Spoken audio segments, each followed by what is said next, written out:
Bismillahirrahmanirrahim. Assalamualaikum warahmatullahi wabarakatuh. Bismillah walhamdulillah wassalatu wassalamu ala rasulillah Sayyidina Muhammad ibn Abdullah. Qala ta'ala fil Qur'anil azim, a'udzu billahi minasy syaithanir rajim. Bismillahirrahmanirrahim. Ya ayyuhal muzammil qumil laila illa qalila. Faqala an-nabiy sallallahu alaihi wasallam, afdalus siyami ba'da ramadana syahrullahi muharraman wa afdalus salati ba'dal faridati salatul lail. Alhamdulillah, pada kesempatan ini kita bisa bertemu kembali dalam kegiatan tausiah.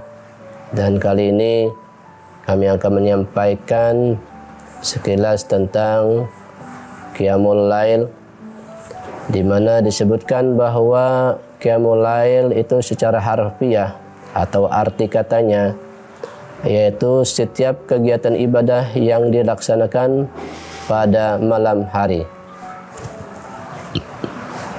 Dalam dasar yang menjadi acuan atau dalil dari Qiyamul Lail ini sangat banyak. Salah satunya adalah surah Al-Muzammil ayat 1 sampai 2 yang kami bacakan pertama tadi.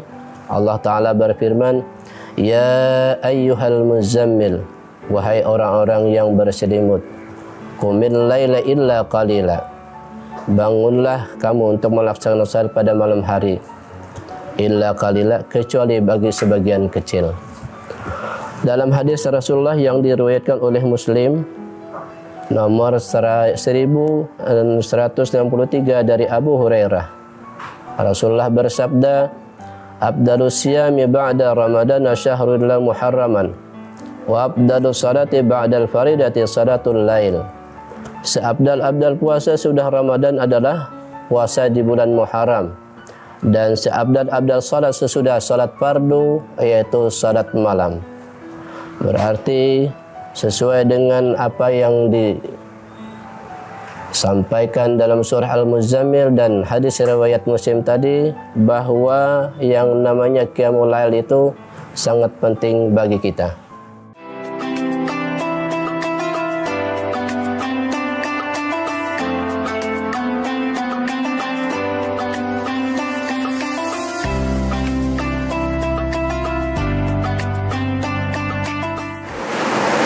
Untuk pelaksanaan Qiyamul Lail ini menurut para salihin, memang orang-orang yang sudah terbiasa dengan Qiyamul Lail, mereka sudah menata atau mengatur apa-apa wirid-wirid yang mereka baca. Di antaranya yang paling utama adalah salat tahajud. Nah, salat tahajud ini ada yang melaksanakan sampai 11 rakaat beserta dengan witirnya. Kemudian juga sampai salat tahajud juga yang diutamakan adalah membaca Al-Quran. Ini adalah kebiasaan-kebiasaan yang dilaksanakan oleh para salihin yang terdahulu. Cuman bagi kita yang awam, kita apa saja yang mudah, apa saja yang menurut kita bisa kita laksanakan, itu juga sudah termasuk mendirikan malam dengan beribadah. Misal kita membaca bismillah, rutinkan baca bismillah berapa, atau membaca salawat, itu juga termasuk Qiyamul Lail. Jadi namanya Qiyamul Lail itu bukan hanya salat tahajud, tapi banyak kegiatan-kegiatan ibadah yang bisa kita laksanakan ketika malam hari. Bagi orang-orang yang khawas, bagi orang-orang yang khusus, memang mereka sudah terbiasa dengan bangun pada sepertiga malam, terutama sepertiga malam yang terakhir, dari jam 2 sampai jam 4 menjelang subuh. Namun bagi kita yang tidak terbiasa, menurut Habib Abdullah Al-Alwi tadi mengatakan bahwa kita melaksanakan ibadah sesudah sholat isya, itu pun sudah termasuk qiyamul lail. Ya. Ada juga yang mengatakan bahwa sembahyang qiyamul lail itu harus dimulai sesudah kita tidur. Sesudah kita tidur. Artinya sudah tidur, kita bangun lalu melaksanakan kegiatan ibadah yang disebut dengan qiyamul lail tadi. Nah, ini bagi orang yang khusus. Bagi kita yang awam, kita tidak perlu menunggu sampai tidur. Bahkan guru kami mengatakan bahwa kalau kita misalnya sudah jam 12 tapi tidak tidur, kebetulan jam 12 lewat, kita bisa melaksanakan salat tahajud. Sudah masuk untuk melaksanakan salat tahajud. Nah, kalau itu guru yang pendapat yang didapat dari guru kita yang biasa kita mengaji dengan beliau.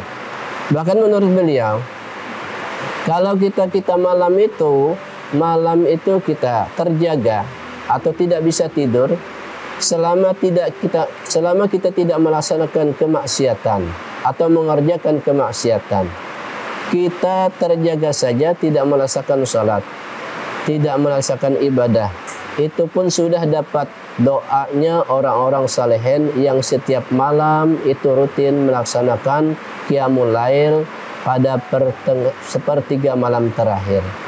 Jadi kita pun diam, tidak melaksanakan kegiatan yang bernuansa maksiat, maka kita pun dapat doanya. Tapi alangkah baiknya kita berusaha untuk melaksanakan kegiatan ibadah walaupun sekecil apapun sekemampuan kita. Jadi itu salah satu keringanan bagi kita. Bagi Rasulullah, qiyamul lail adalah kewajiban bagi beliau. Ini khusus bagi beliau. Namun bagi kita disunahkan beliau. Tapi sunnahnya adalah sunnah muakkad karena di bawah daripada salat fardu. Itu cara pelaksanaannya. Jadi terserah kita. Kita mau baca salawat, kita mau baca Al-Quran, apa kemampuan kita, apa kebiasaan kita, apa yang kita bisa laksanakan, selama itu ibadah, kita sudah melaksanakan qiyamul lail. Kemudian manfaat dari qiyamul lail sangat banyak.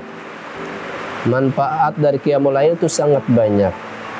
Di antaranya disebutkan dalam Sunan At-Tirmidzi nomor 3549, dikatakan oleh beliau, "Alaikum biqiyamil lail fa innahu dha'bus salihin qablakum wa innal qiyamal lail qurbatun ila Allah wa minhatu 'anil itsmin wa takfiril lisayyiati wa mutaridatil ladda'i anil jasadi."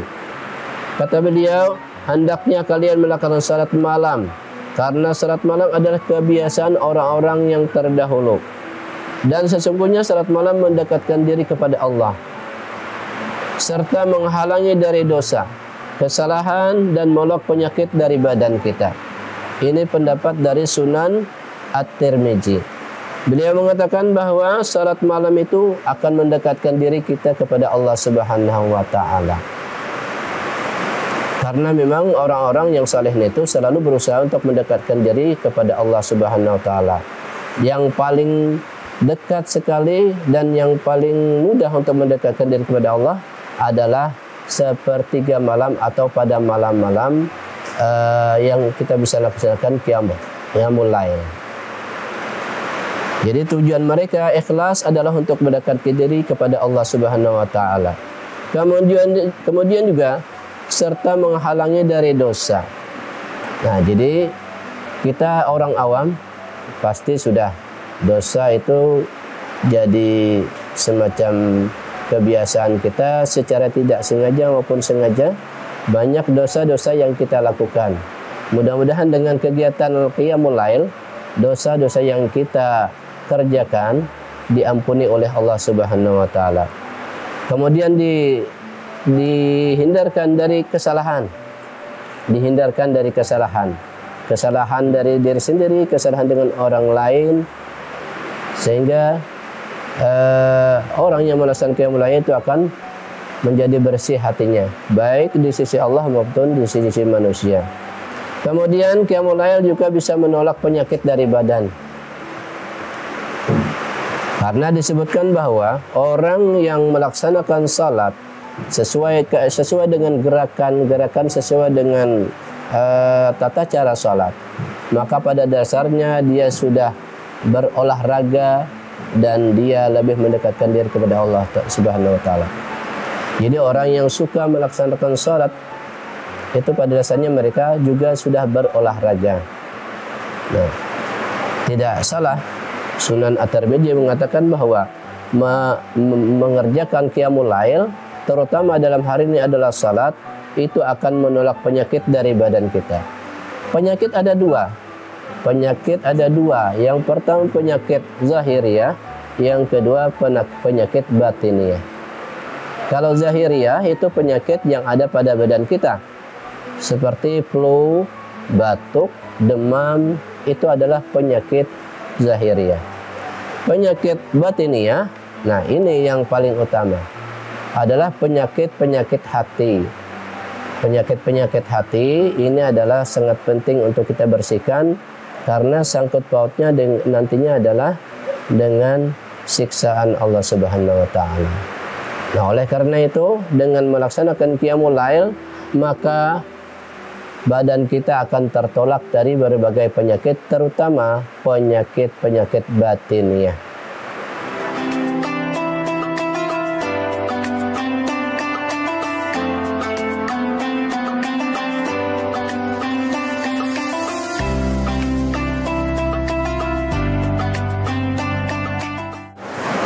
Sesudah kita mengetahui apa itu qiyamul lail, kemudian dalil apa yang menyuruh atau mengarahkan kita untuk melaksanakan qiyamul lail, kemudian kita mengetahui apa yang perlu kita lakukan sebagai bentuk kita termasuk orang yang melaksanakan qiyamul lail.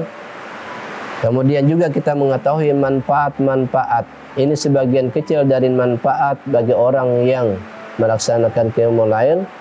Mudah-mudahan kita diberikan oleh Allah Subhanahu wa taala taufik dan hidayahnya, kemudian selalu diistiqamahkan oleh Allah untuk melaksanakan qiyamul lail, dan dalam hal ini bukan hanya salat tapi juga berbagai amalan-amalan atau wirid-wiridan yang kita baca atau yang kita ucapkan setiap malam, mudah-mudahan menjadi sesuatu yang diistiqamahkan atau menjadi sesuatu kebiasaan bagi kita, dan mudah-mudahan kita mendapatkan manfaat yang sangat besar dari pelaksanaan qiyamul lail ini. Mudah-mudahan kita dijadikan oleh hamba yang disayangi oleh Allah, nantinya bersama Rasulullah di dalam surganya. Mudah-mudahan juga kita mati dalam keadaan husnul khatimah. Amin ya rabbal alamin. Demikian apa yang dapat kami sampaikan, mudah-mudahan bermanfaat terutama bagi diri kami sendiri dan kepada pemirsa sekalian yang berbahagia. Sekali lagi kami mohon maaf atas segala kekurangan dan kehilapan. Kami sudahi dengan ucapan wabillahi taufiq wal hidayah. Wassalamualaikum warahmatullahi wabarakatuh.